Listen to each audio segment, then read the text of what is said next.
welcome. Very glad to have you with us today for our webinar here on the secrets of success gaining admission to clinical psychology doctoral programs. Today we have a VIP host and presenter for you. Our host today is Dr. Christine Jacquin.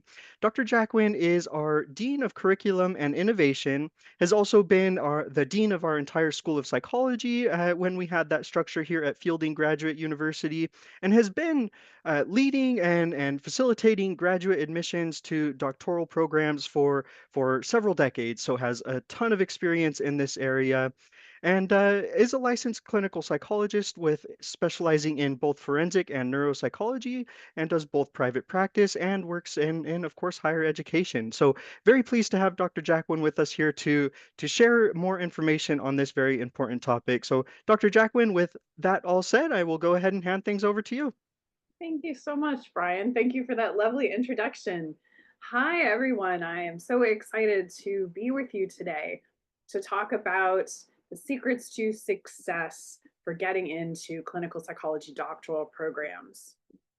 This is a topic that is near and dear to my heart. I really love helping people get into clinical psychology doctoral programs and be successful through their doctoral program. So today we have three primary objectives. One is to briefly talk about why we even have to be having this conversation. Next, we'll talk about the qualifications for APA-accredited clinical psychology doctoral programs, and we'll go into detail about those. Definitely recommend that you take some notes during that part of the presentation, and I'll pose, I'll talk about the qualifications by posing questions that you can, answer and reflect on your own. And then third, we will talk about what to do if you're not currently ready to apply. So great thing about the qualifications, we know what they are, they're consistent across all APA accredited clinical psychology doctoral programs, even frankly non-accredited programs, because even the non-accredited programs are trying to be accredited. So we know what the qualifications are, they're very clear, but the good news about that is there are things that you can do. So that's what this workshop is all about. What are the qualifications and how do you ensure your success? Or what are the things to do to help ensure your success? All right, so why is this topic important? Why do we even need to be having this conversation? Well, it's because there's this conflict or imbalance in clinical psychology as a field and in our society. And the conflict or imbalance is between the demand for clinical psychologists and the actual number of people who get into clinical psychology doctoral programs, which to be a clinical psychologist, you have to get a PhD or a PsyD in clinical psychology and then become licensed as a psychologist. So there's this high demand for doctoral level licensed clinical psychologists. You have to go to a doctoral program, graduate from that doctoral program to become a licensed clinical psychologist, but only 3% to 7% of applicants to APA accredited clinical psychology doctoral programs are accepted in any given year. And that's across all of the different clinical psychology doctoral programs. So that's an average. So on average, most people do not get accepted into a clinical psychology doctoral program. Again, APA accredited. The percentage, if you include non-accredited, the percentage actually only goes up a little bit. But the other way to look at this is 93% to 97% of people who apply to clinical doctoral programs don't get in. And the reason they don't get in, it's not some inherent quality that they have.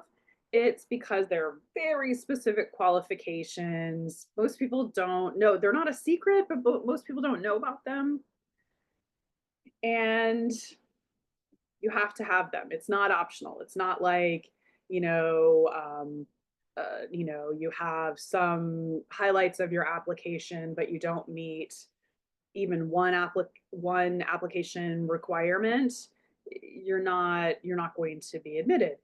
And so, because of this, you have to make yourself not only qualified but highly qualified. So you have to meet the minimum qualifications to even have a chance of admission, and then to rise above other applicants, because most programs have a limit on the number of people they can take in any given year. To rise above other applicants and make sure you're in the top tier, then you have to make yourself highly qualified. Now, that may sound very discouraging, but people do get in. And like I said, these are knowns. We can address these. We know what you need. We know how to make you highly qualified. And so that's why I'm here. I'm really passionate about this. I believe society for sure needs more clinical psychologists. There is huge demand across all different mental health fields. But clinical psychologists can do things that no other mental health professional can do. And so the demand is particularly high for clinical psychologists, and I really support having more clinical psychologists. And so I'm here to help you know what the qualifications are and how to make yourself highly qualified. Who's asking for your name?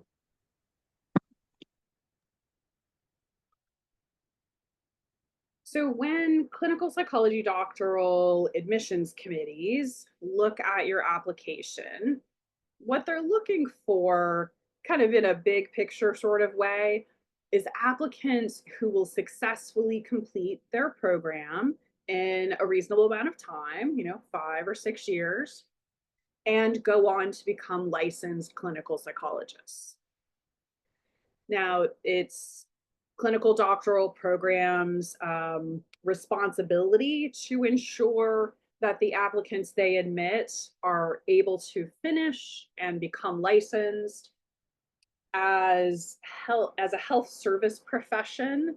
So clinical psychologists are healthcare providers, and as a health services profession, people in the profession have a responsibility to ensure that the people who come into the profession are appropriately prepared for their doctoral study, and that doctoral study helps them become licensed. And so the admissions committees look for certain qualifications in applicants to show likelihood of finishing in a timely manner, going on to become a licensed psychologist. So those qualifications include what I call general graduate student qualities. So those are the characteristics that any kind of graduate program is looking for in its applicants, and its students. Like reliability, responsibility, those kinds of things. And then more specific to psychology, academic ability and research ability, and more specific to clinical psychology, clinical suitability. So it's this collection of qualities and abilities that admissions committees are looking at. And we're going to talk about each of these 4 areas. And then the other thing to know is that admissions committees don't go looking for your qualifications. And what I mean by that is that they are going to read an application as it's submitted and assume that if the application does not demonstrate all of the necessary qualities, then the person must not have them. So, in other words, they're going to make the assumption that it's not in the application, it doesn't exist. So not only do you need to make sure you have the qualifications, but then you have to make sure that your application demonstrates those qualifications as well. All right, so that is the framework for our discussion today. Again, these 4 categories of qualifications. So let's start with general graduate student qualities. These are what I call kind of good graduate student indicators. And so what I encourage you to ask yourself is, do I have what it takes? Do I have this currently? Again, just really want to emphasize that everything we're talking about today are qualities that you can develop, abilities that you can gain, skills you can gain, knowledge you can gain, and so forth. So there's nothing here about one's kind of, value as a human. This is all stuff you can learn and expand and grow. All right. So, as strange as it may sound, you have to know what you're getting into. And that may be strange because obviously you're not going to just sort of accidentally apply to a clinical psychology program if that's not what you want to do, right? Obviously, that would be silly. And I don't think people do that. But you do have to know detail about what does clinical psychology as a field involve, and what does getting a PhD or a PsyD involve, depending on the type of program you're applying to. So one aspect of this is, do you know what clinical psychology is, and very specifically how it is similar to and different from other subdisciplines of psychology. Sometimes people tend to think of psychology and think that all psychology is clinical psychology, the study of abnormal behavior, but it's not.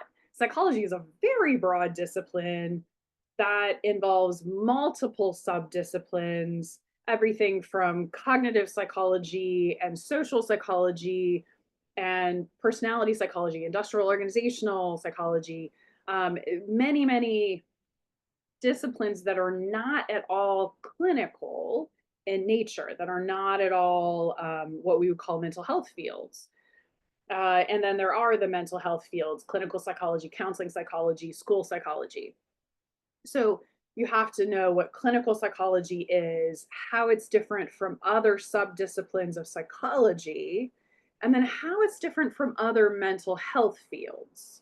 So, how clinical psychology is different from psychiatry or social work or couples and family therapy, et cetera, et cetera. And this is not knowledge that you have to just have in a kind of academic way. It starts there. But specifically, the reason that you need to know this, there are a few reasons actually. So the primary reason from the application standpoint is application committees or admissions committees want to make sure that you know what you're getting into, because if you don't know what you're getting into, you might get started, realize, oh, this isn't really what I wanted to do, and then leave. And then you've basically taken a spot that someone else could have taken who really knew what they were getting into and would go on to become a clinical psychologist. So admissions committees, and I think there's a benefit to you as well to this, of course. The benefit is, you also don't want to waste your time applying and maybe even starting a doctoral program in a field that it turns out is not the field that you were trying to get into or really wanting to study.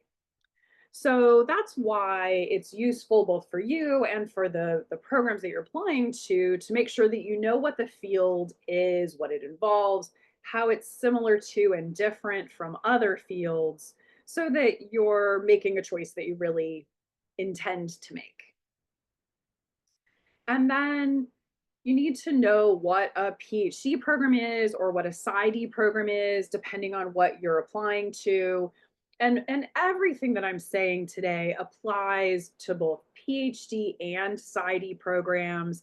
And actually, everything I'm saying today is relevant both to clinical psychology programs and to counseling psychology doctoral programs as well.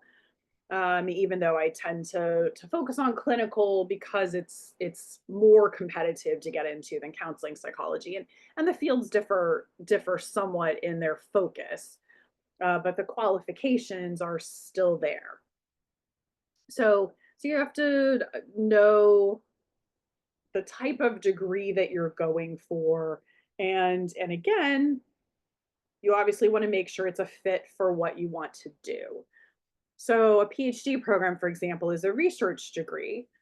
Getting a PhD means that you have the highest level of expertise in the fields that you're getting that PhD in.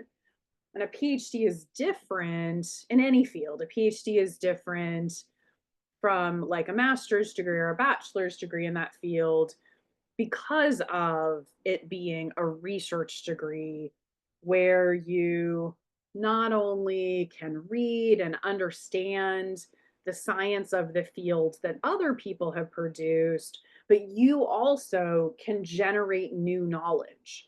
You also conduct research that leads to discoveries that we didn't know before. And so that's what makes a person have expertise in an area, is by getting that PhD. Having a PhD also means that you know the conceptual and theoretical knowledge of the field, that you not only think kind of technically, but you also think conceptually and theoretically. You can pull information together, pull together research and concepts to make sense of both kind of research issues, knowledge in the field, and your clients. So, a doctoral level psychologist sees their clients from a conceptual perspective. They don't just see, oh, the person comes to me and they're having anxiety attacks, and so that's all I see of them. The psychologist, the doctoral level psychologist, looks at those anxiety attacks in the broader context of all of that person's psychological functioning and psychosocial situation, and makes choices about their treatment, the best treatment approach, and preventing further problems through their conceptualization of what's happening with that person, and then also uses research based knowledge to figure out what the best treatment approach would be for them as well. So the way in which even clinical work, kind of mental health work is done is different when you have a PhD. And then also, whether it's a PhD or a PsyD in clinical psychology, clinical psychologists are the only mental health professionals who are able to do psychological assessment. There are allied professionals like school psychologists who are able to do some kinds of assessment, like educational assessment, but only psychologists, only clinical psychologists can do psychological assessment and the full range of the various forms of assessment out there, like forensic assessment and neuropsychological assessment, with appropriate training, of course. So if what you want to do is basically counseling, and you're not interested in assessment, and you want to maybe do like counseling at a school level, for example, or even just you know just simple kind of counseling practice with not with kind of what's been referred to as the worried well, sort of, people who aren't severely impaired from a psychological perspective, then, a master's level license in a mental health field may be perfect for what you want to do, or what a person wants to do. So it's important to know what it means to get a doctorate, whether it's a PhD or a PsyD, so that you can decide, is that what I want to do? Is that, do I need or want to have that kind of knowledge, that kind of expertise, that kind of perspective on my clinical work. And then, of course, you also have to know what you're getting into in terms of the particular PhD or PsyD program that you apply to, all of the programs that you apply to. You have to know what's unique about it.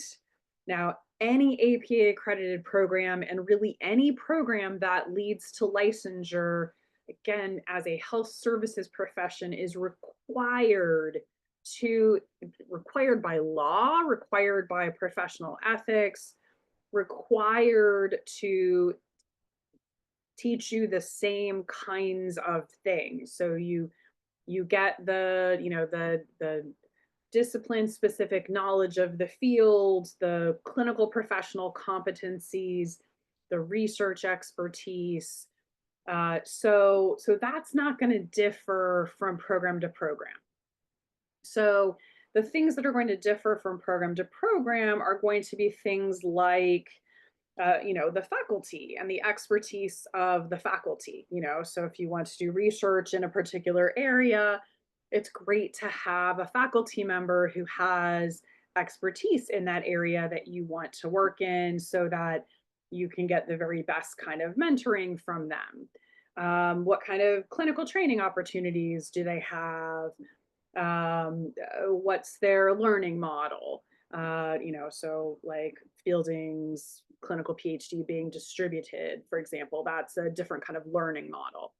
So it's not going to be the content of the program as much as those kind of specialty areas.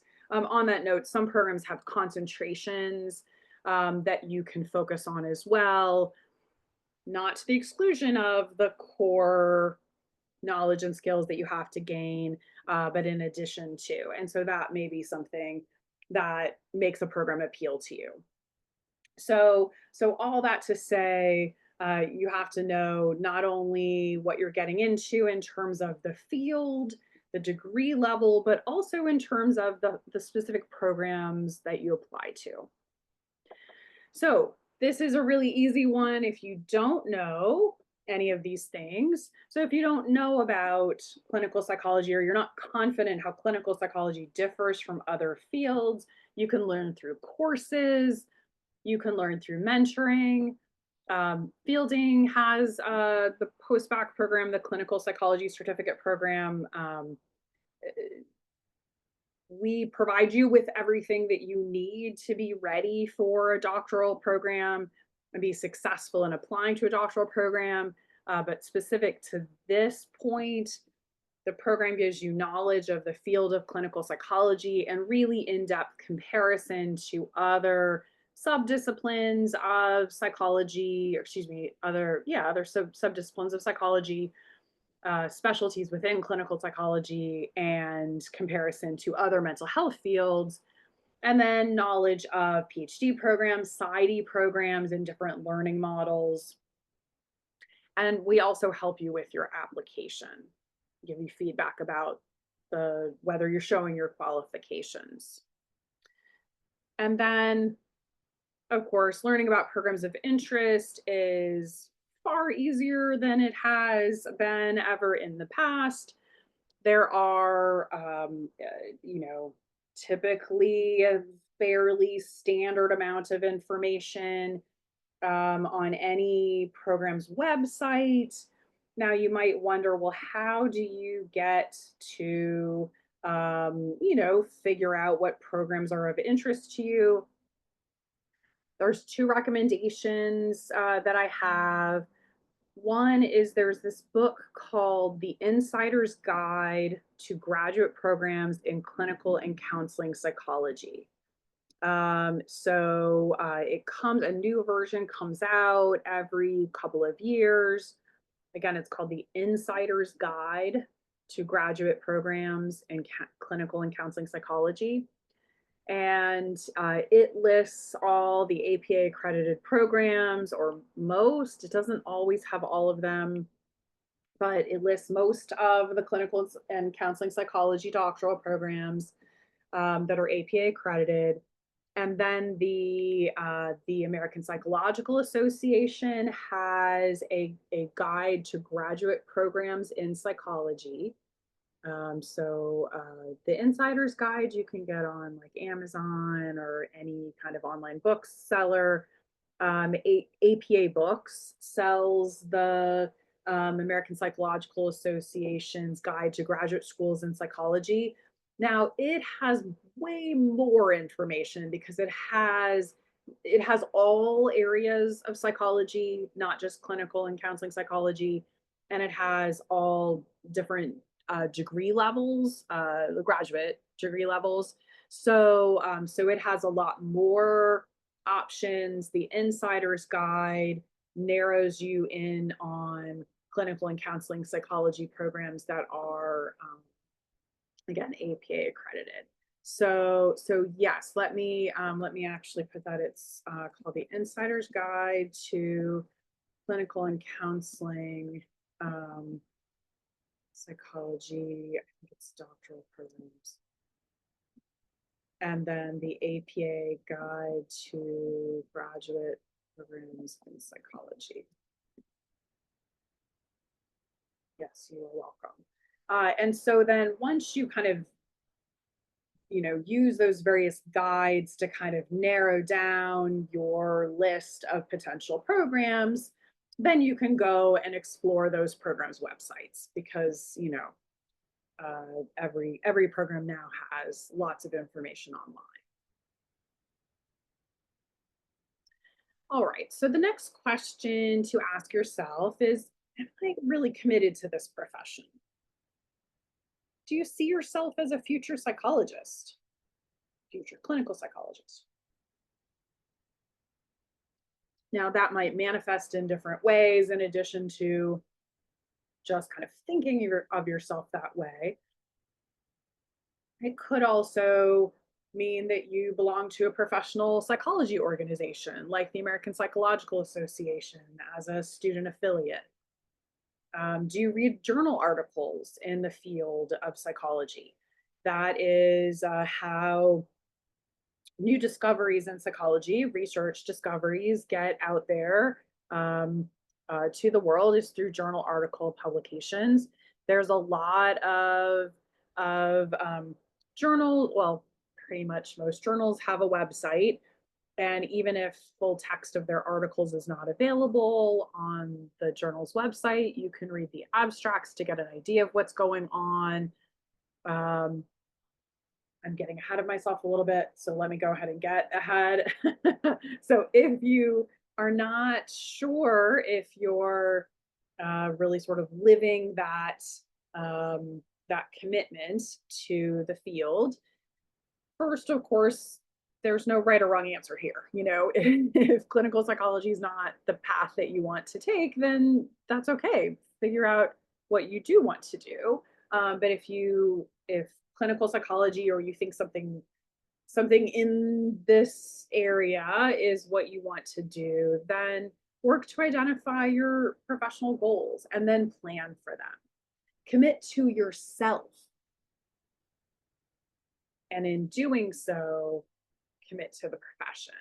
If clinical psychology is what you want to do, then give yourself the gift of doing everything you need to do to get there, to get to a clinical doctoral program and eventually to becoming a clinical psychologist.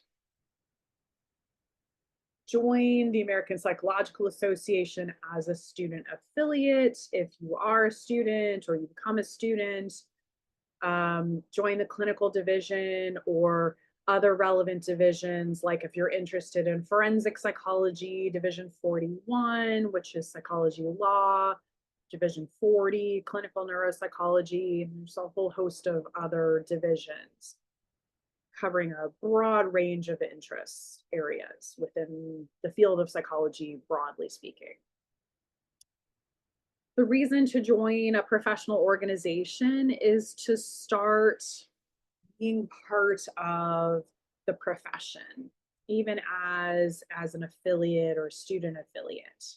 Become familiar with the profession, what's going on, If you're not currently a student, you won't be able to join as a student affiliate, but start, looking at the APA website regularly. There's a lot of consumer information, but there's also a lot of information for students and people who want to be graduate students in psychology. Read clinical psychology and other psychology journals, like the Journal of Consulting and Clinical Psychology, the Journal of Abnormal Psychology. You can get access to those if you're able to join APA as a student affiliate. But if not, then at least start reading the abstracts of articles. So again, you're starting to get familiar with, or you're really getting into the research of the field. And then the question of being a good fit is the question of, do you currently have the qualifications? Are you suited for a clinical psychology PhD or PsyD program? Meaning, do you have the qualifications in the academic, research, and clinical areas? We're going to get into more detail about that. Are you well suited for a particular program? Here, with this is again because all clinical psychology programs are going to provide the same kind of content and training with just some minor variations in things like specialty areas or faculties specific expertise. Then the suitability for a particular program is really just either learning model, or if they require you to have a particular area of interest.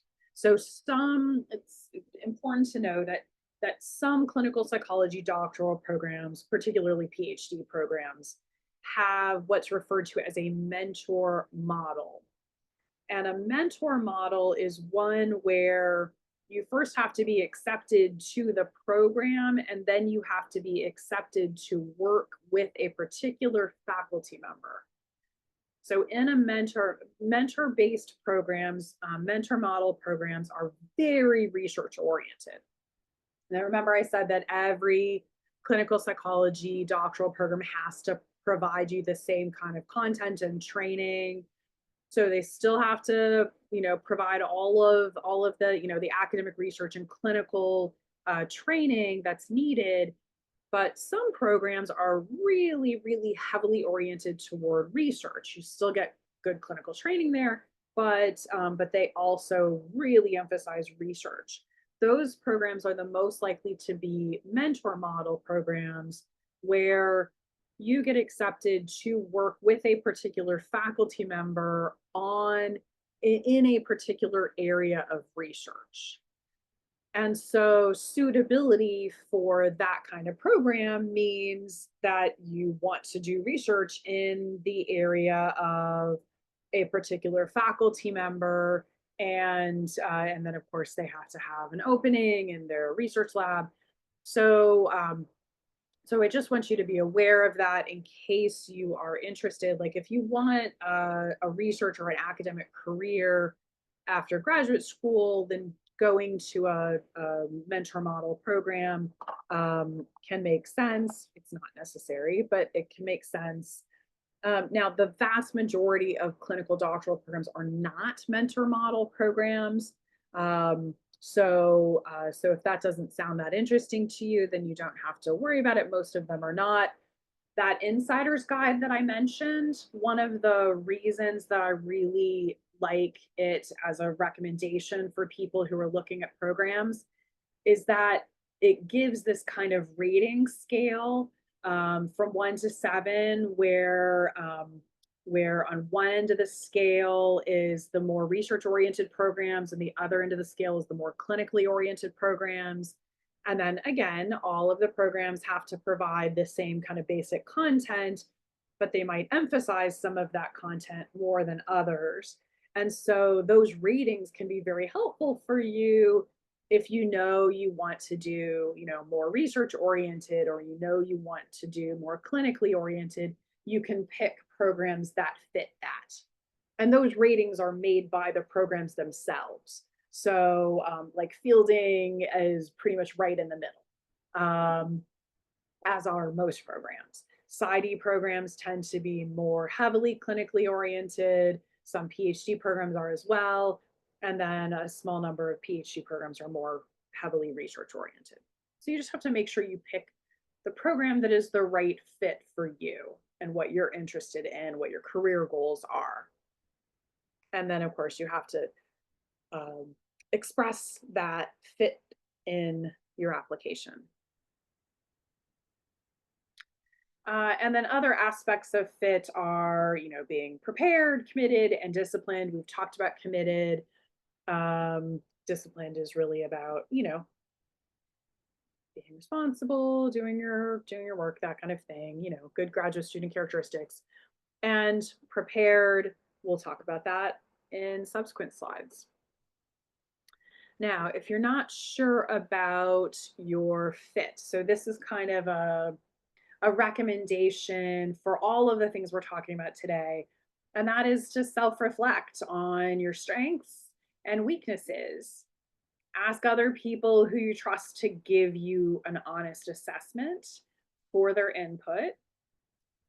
Work on your areas of weakness, because again, nothing that we're talking about is inherent. You can all, everybody can build their skills, can, write a better application, can gain knowledge, clarify their career goals in a way that shows fit with a program.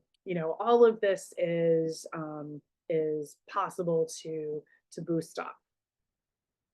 And then the other piece is to embrace an attitude of lifelong learning. Being in a health services profession means that you have to be committed to continuing to learn, because the field of psychology, broadly speaking, and related fields are constantly changing and growing because of research, because of science, because we keep learning things as people in the field, as experts in the field, and that knowledge needs to be shared with and learned by people who are already in the field, so that they continue to be better at what they're doing and continue to serve people effectively. And so if that sounds great to you, like, I know one of the things that appealed to me about going to graduate school, I love to learn, and I was totally on board, and still totally on board with this idea of just continuing to learn and grow and keep knowing things. And I mention it here because to boost up your skills in an area, to be able to get into a doctoral program, that requires an embracing of lifelong learning. You've got to do some learning to be able to get into a doctoral program to learn. Most people who apply to clinical doctoral programs are denied admission, as we talked about, because they don't meet all the qualifications. It's not because they're bad people or they're not smart enough. That's not it. They tend to be very smart people who know a lot about a lot of things, but no one ever really told them what they needed to know for this particular path. And so this is achievable, absolutely achievable. And so just, finding your love of lifelong learning will help you get into that headspace of doing it, of getting ready to be a successful applicant. And at the same time, if you're like, yeah, no, not interested, or I don't want to do what it takes, that's okay. The point is to self-assess, and it's your decision.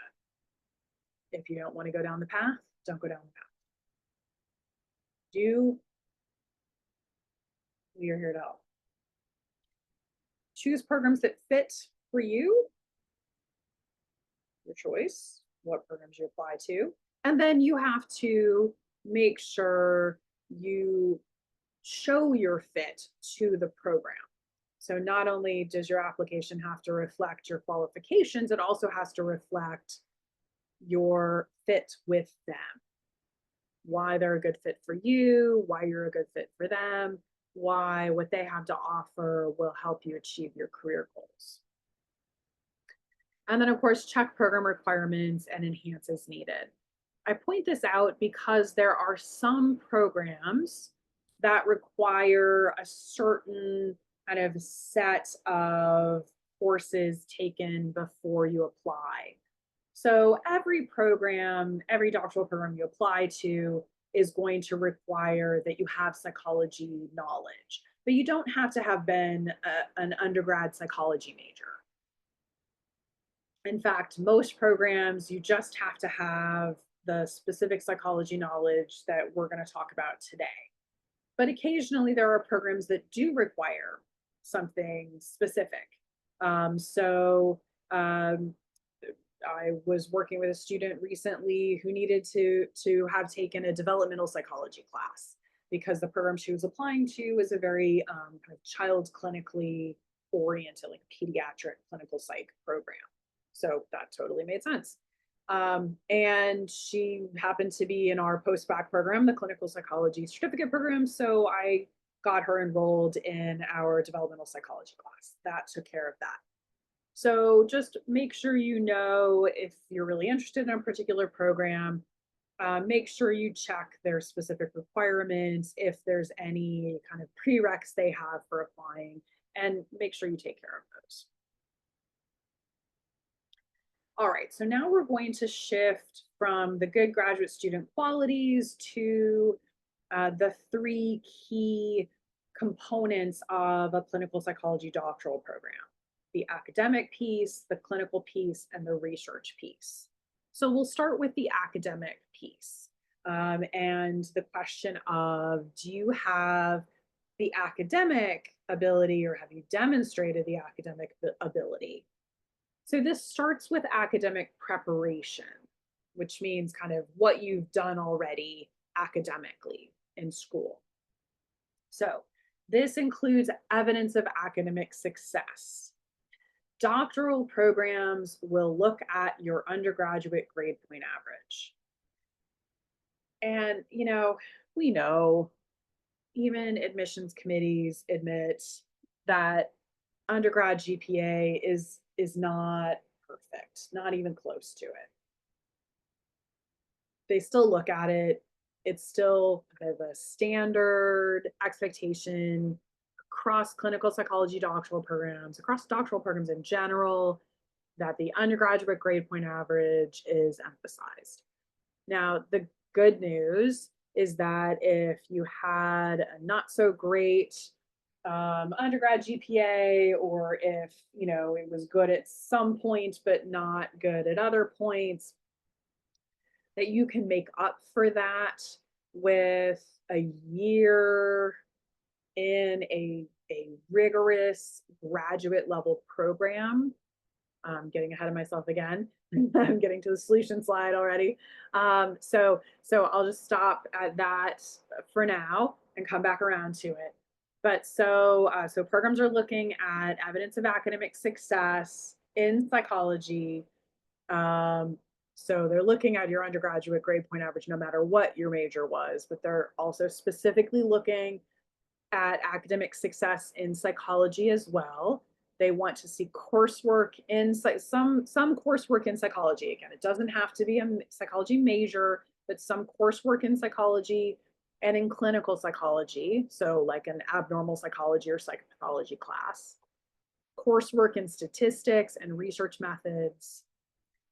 And then letters of recommendation that are referred to as academic references. So this is a really, really important part of your application that you have control over and not control over. Obviously, you don't write your recommendations, but you have to foster good relationships with people who can be academic references for you And you have to give them the opportunity to really get to know you so that they can write a letter of recommendation for you and speak to your skills and knowledge. And they have to be academic. These have to be psychology professors who taught you in a course or supervised your research or both. No exceptions. Doctoral programs do not want recommendations from anyone except psychologists who have who know you in an academic capacity, supervised your research, taught you in a class. Doesn't have to be a clinical psychologist, although, ideal.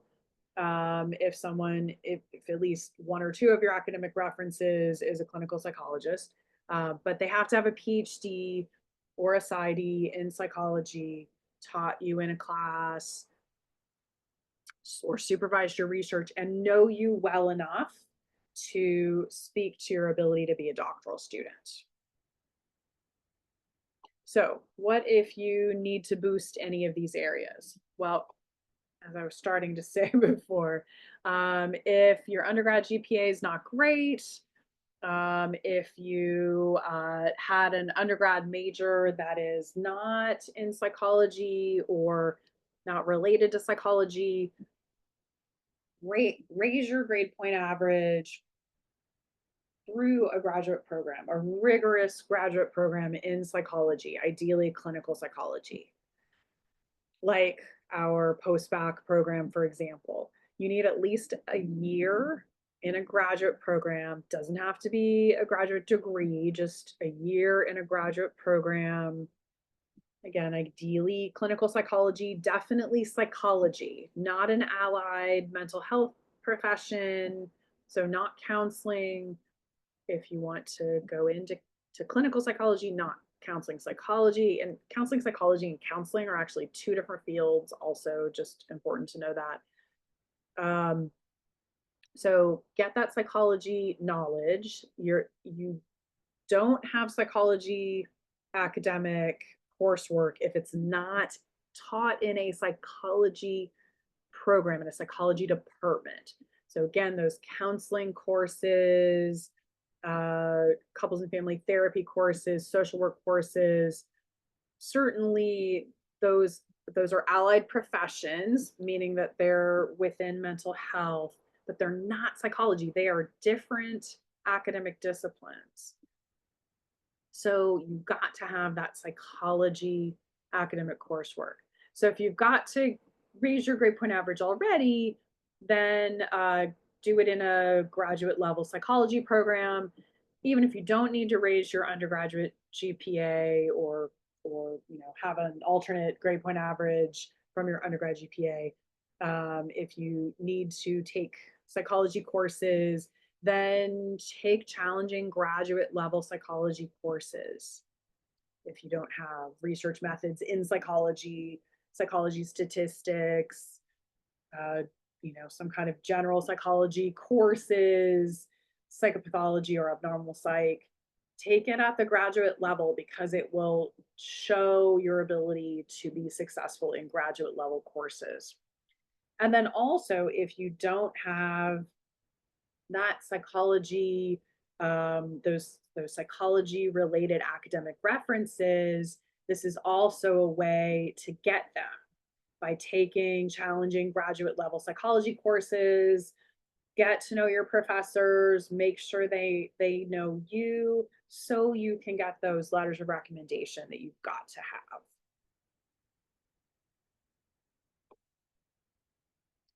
All right, so moving from academic qualifications to clinical suitability, let's talk here about, are you well suited for clinical work? Now, suitability for clinical work is a combination of different different kinds of abilities and a particular orientation toward people, and then some skills. And prior clinical or volunteer experience is often a way that doctoral programs identify to some extent some of these qualifications, but it's not by itself enough. You do need to have some kind of prior clinical or volunteer experience. Definitely, if you don't have any mental health background, get volunteer experience working with people. You know, uh, volunteering in general is great, but it's got to be to be relevant here. Um, it's got to be with people. So having clinical experience or having volunteer experience with people is not enough to show clinical suitability, but it helps. You have to have basic clinical skills, so good interpersonal skills, the ability to listen and listen carefully and reflect back what you've heard, to make appropriate eye contact, to smile when it's appropriate, to not, laugh when someone is saying something awful. Um, so basic interpersonal skills are basic clinical skills. And that's going to come through in an interview. It's also going to be something that you need your academic references to speak to, which is why one of the reasons why you need to get to know them and they need to get to know you so they can speak to your basic interpersonal skills. Uh, a, a, a true attribute, the one kind of all the things that we're talking about, the one qualification that is not really a skill or an area of knowledge, um, is just, do you like people? And do you have true empathy for others, not pity or sympathy, but the ability to actually get in someone else's shoes, in someone else's headspace, and understand what it is that they're saying, what they feel, when they're talking to you. So liking people doesn't mean you have to be an extrovert, just but you do have to like people to do clinical work. And so liking and empathy are key clinical attributes. And then here are a few skills or abilities that absolutely can be worked on. The ability to grow from training and supervision. So to be a clinical psychologist, you have to be able to hear feedback from your supervisors and even from your peers, and consider that feedback, take in that feedback, and use that feedback to get better. That's how people become clinical psychologists, is they learn from people who are clinical psychologists. And it's essential to learn not just kind of, book knowledge, but learn the actual skills and abilities, both clinically and in research and academically, from taking in feedback and understanding what you need to do, and then doing it, practicing doing it better. Also, having the ability to reflect on oneself. So self-reflection means recognizing how, things that you say are landing with someone else, or how your behavior or expression of your feelings impacts other people.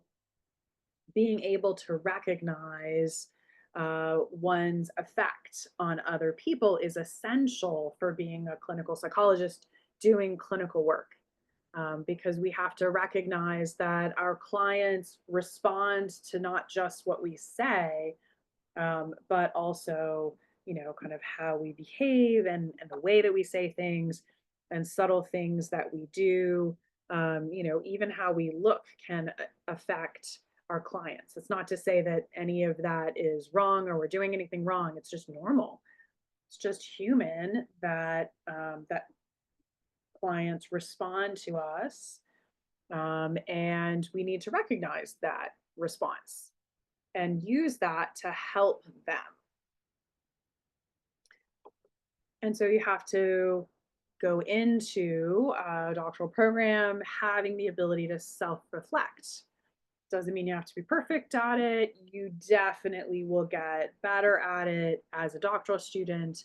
But you've got to have that capacity and that interest in self-reflection and growth from training going in. And then related is that ability to non-defensively hear and make use of feedback. You know, nobody likes to feel like they're being criticized, but no one, I don't care how, talented or smart or hardworking somebody is, nobody knows how to be a clinical psychologist on day one of a doctoral program. And even on, the last day of a clinical doctoral program, you're still not ready for independent work. You then have to go through postdoctoral training to get licensed. And even then, there's always more to learn. So, receiving feedback and growing from feedback and being able to generate your own feedback through self reflection is an essential part of continuing to learn and grow. I've been doing this for a long time and I still learn and grow. Doesn't mean I'm not an expert already.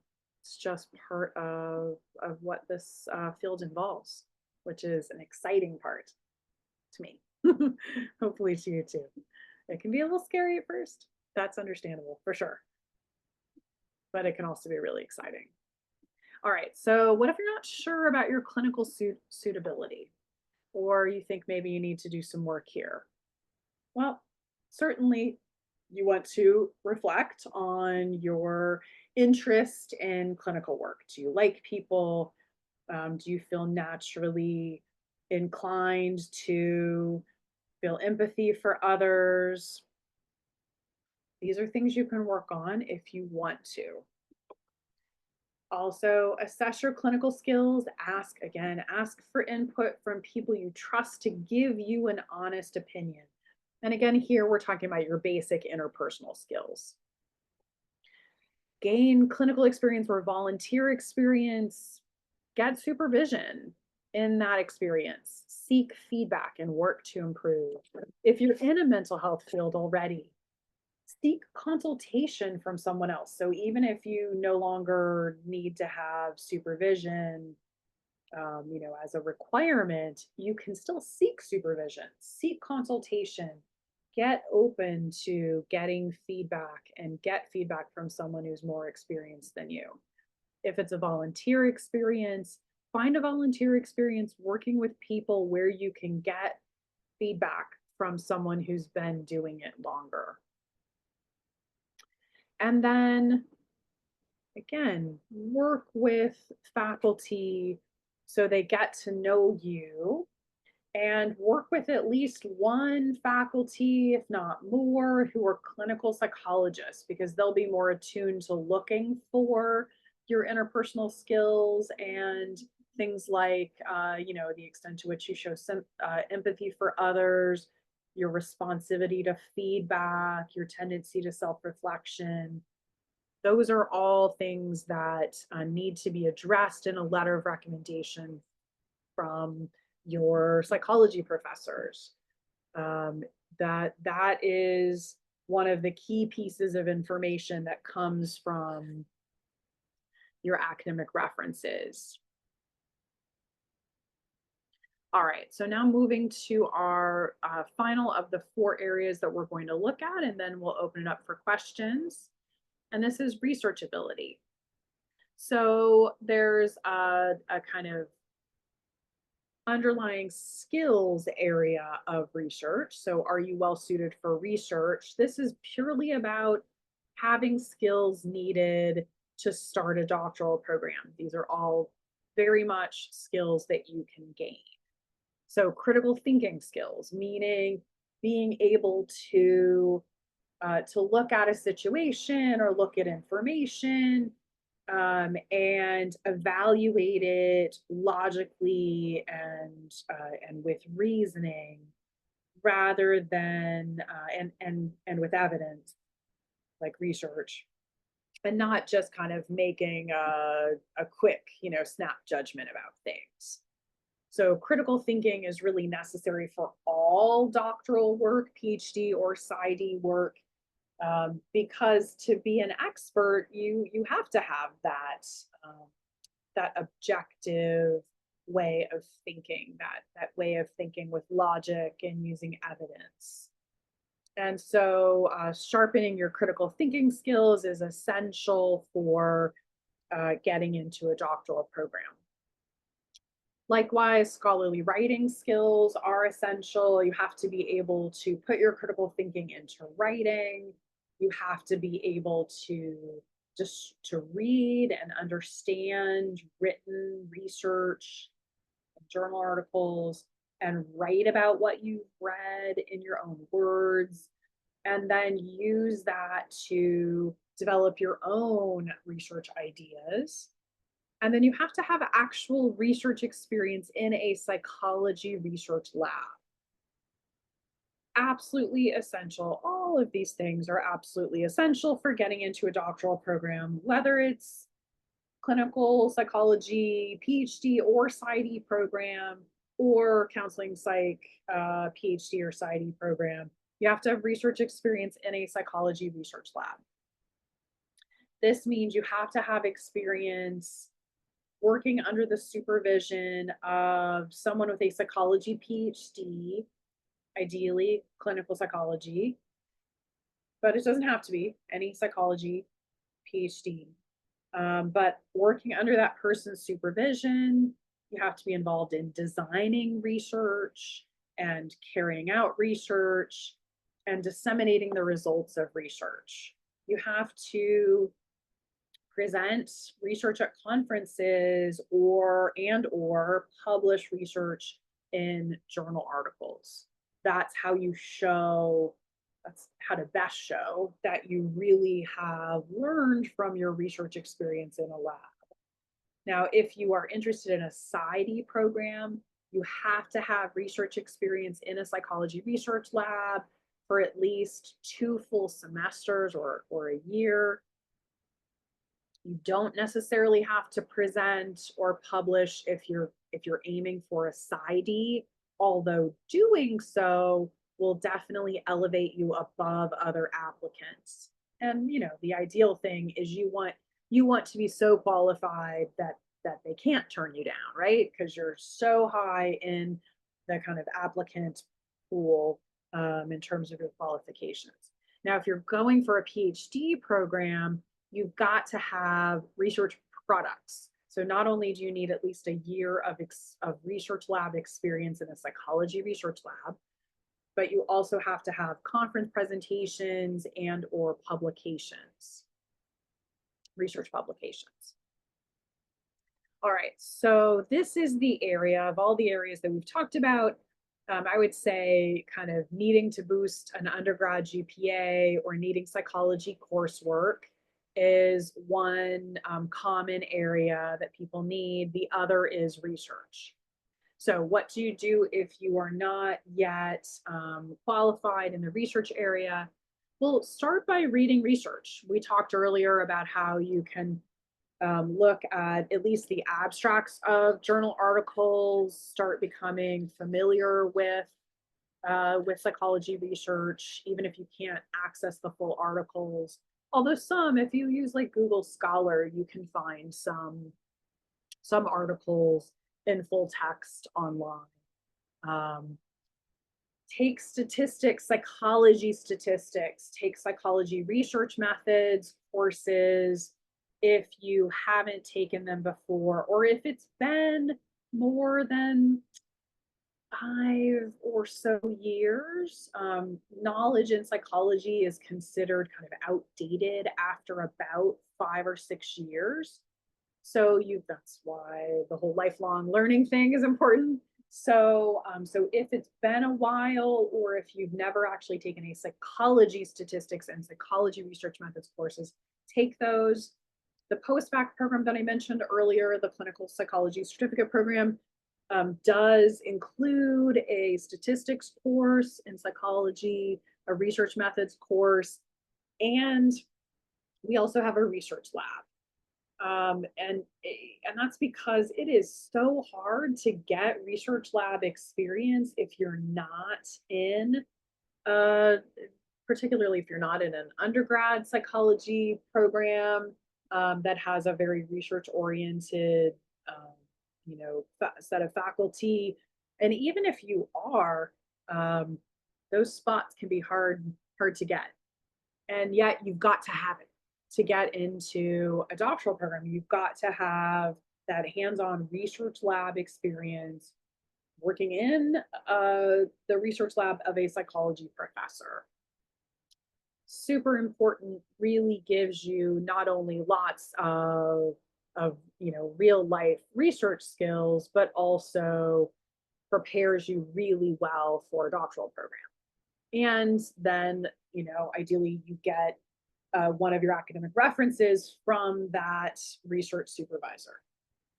Now, our clinical psychology certificate program has a research lab, so you can get the research lab experience you need through that program.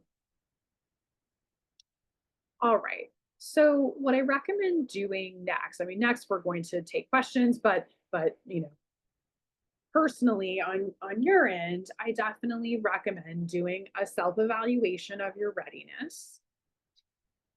You'll get a copy of these slides so you can go back through and look at the various qualifications that we talked about, and make a list of the areas where you need to boost up your qualifications before applying to a doctoral program. And if it would be helpful, you may consider our post-bac program, the clinical psychology certificate, which will give you some psychology background knowledge, clinical psychology knowledge, statistics, research methods, and research lab, and give you the opportunity to foster some academic references if you don't have those. All right, so lots of ways that you can ask questions. I'll take your questions now. If you do have an interest in any of Fielding's programs, I've got the email address here, admissions@fielding.edu.